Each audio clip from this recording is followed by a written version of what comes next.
या व्हिडिओमध्ये आज आपण अगदी कमीत कमी वेळामध्ये आणि कमी साहित्यात मऊ, जाळीदार आणि चविष्ट ज्वारीच्या पिठाची आंबोळी कशी बनवायची ते पाहणार आहोत।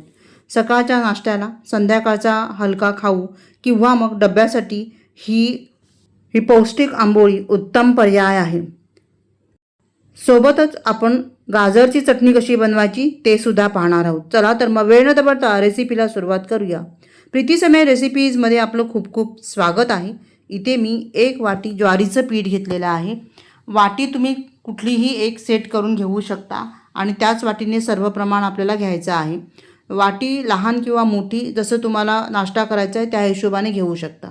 1 वाटी ज्वारीच्या पिठाला अर्धी वाटी आपण रवा घेतलेला आहे। रवा जाड किंवा बारीक कुठलाही तुम्ही वापरू शकता। यानंतर त्याच वाटीने अर्धी वाटी आपल्याला दही घ्यायची आहे। दही थोडीशी आंबट असेल तर चालेल, पण जास्त आंबट असता कामा नये, नाहीतर मग आपली आंबोळी आंबट होईल। आता ह्याच वाटीमध्ये आपण पाणी घेणार आहोत। तर सध्या मी 1 वाटी पाणी ह्यामध्ये घालते। त्यानंतर तुम्हाला सांगेल की मी ह्यामध्ये किती पाणी वापरलं।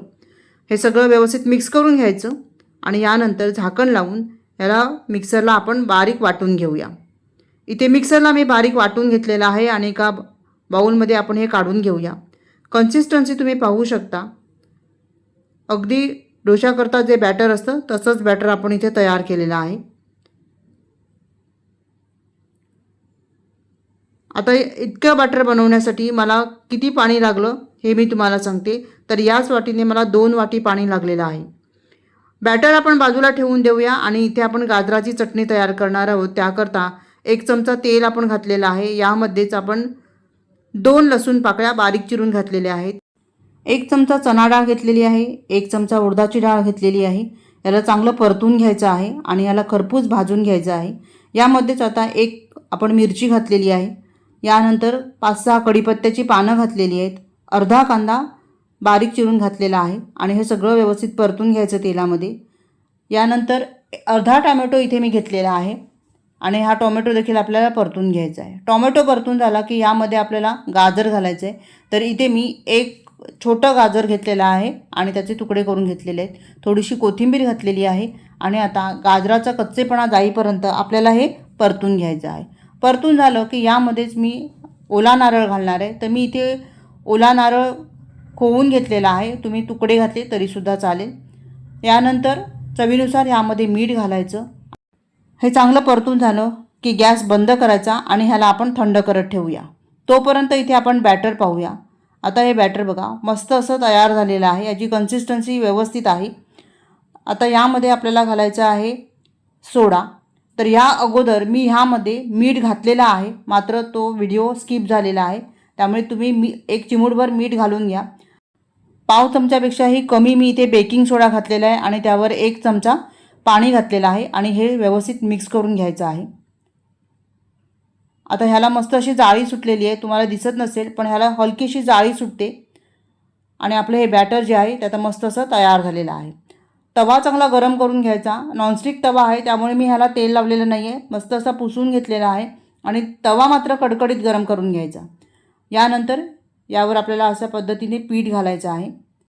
तव्याच्या बरोबर मध्यभागी आपल्याला हे पीठ घालायचं आहे आणि पीठ बघा हलकंसं फक्त आपल्याला पसरवून घ्यायचं आहे, जास्त पसरवायचं नाही आहे। हे पीठ असंच ठेवून द्यायचं। मध्यम आचेवर ही आंबोळी आपल्याला तयार करून घ्यायची आहे। तुम्ही पाहू शकता ह्याला मस्त अशी जाळी पडत आहे। अगदी डाळ तांदूळ भिजवायला तुम्हाला वेळ नाही मिळाला तर आयत्या वेळी काय बनवायचं, तर हा मस्त असा पर्याय आहे।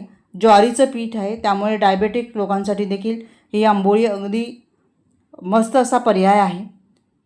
पटकन हा नाश्ता तयार होतो। अगदी 10 मिनिटात तुम्ही हा नाश्ता तयार करून घेऊ शकता। मुलांच्या टिफिनला देऊ शकता किंवा मग संध्याकाळच्या छोट्याशा भुकेसाठी सुद्धा हे तयार करून घेऊ शकता। वरून मी याला तूप घातलेलं आहे, तुम्ही तेलही वापरू शकता, पण तुपामुळे ह्याची चव आणखीन वाढते।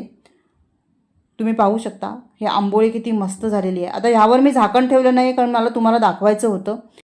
तर ह्यावर 2 मिनिटाकरता तुम्ही झाकण ठेवू शकता। उलट करून पाहूया बघा, दोन्ही साईडने आपल्याला शेकून घ्यायचं आहे। खरं तर आंबोळी दोन्ही साईडने नाही शेकत, म्हणूनच झाकण ठेवायचं असतं आणि झाकण ठेवलं की दोन्ही साईडने नाही शेकायचं, एकाच साईडने आपल्याला ती आंबोळी तयार करून घ्यायची असते।